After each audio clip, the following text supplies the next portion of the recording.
الحكاية: هل الجارم وشحتة الإسكندراني هدافي الإسكندرية على مر التاريخ الكروي السكندري؟ أهلا بيكم في برنامج فار على الفطار. هنصحح كل المفاهيم خلال شهر رمضان الكريم، سواء كانت مفاهيم رياضية، صحية، غذائية، أو أخبار رياضية خاطئة.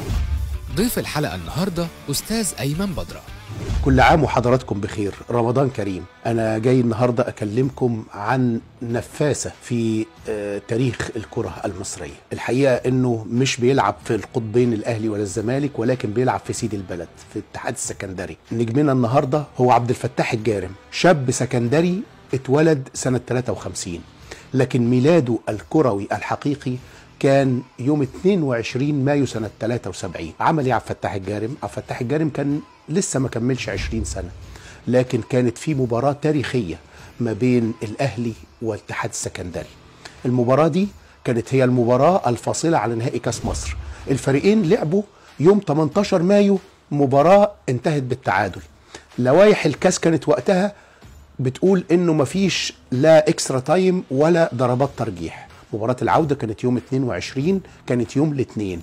المباراة الأولانية كانت يوم الجمعة، والاتحاد كان ساعتها بيجي بالقطر، وهم جايين مباراة تانية القطر اتعطل عند ما بين بنها وما بين ما بين طنطا وبنها. وقف القطر، اللعيبة قاعدة بقى منتظرة. بصت لقيت فيه عمارة كده مكتوب عليها الاتحاد السكندري يهزم الأهلي 2-0. اتفائلوا جدا، نزلوا المباراة، لكن بعد 20 دقيقة كان محمود الخطيب بيجيب أول جون في الاتحاد السكندري. بعديها بحوالي 13 دقيقة شحاتة عبد الرحيم المشهور بشحتة الإسكندراني أحرز هدف التعادل. فضل التعادل وما بين أمل الأهلوية في حسم الكاس. بعديها جاب عبد الفتاح الجارم هدف الفوز للاتحاد السكندري. ده كان يوم ميلاده الحقيقي في تاريخ الكرة المصرية. فرحة عارمة، الاتحاد السكندري توج بالكاس، وأصبح عبد الفتاح الجارم أو الجارم نجم من نجوم الإسكندرية والكرة المصرية. دخل بعديها المنتخب الوطني 5 سنوات لحد سنة 80.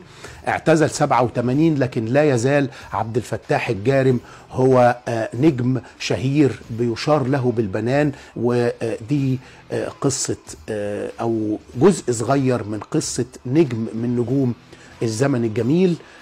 يمكن في كلام كتير، لكن نقدر نقول بس خلاص. وكل عام وانتم طيبين، رمضان كريم علينا جميعا.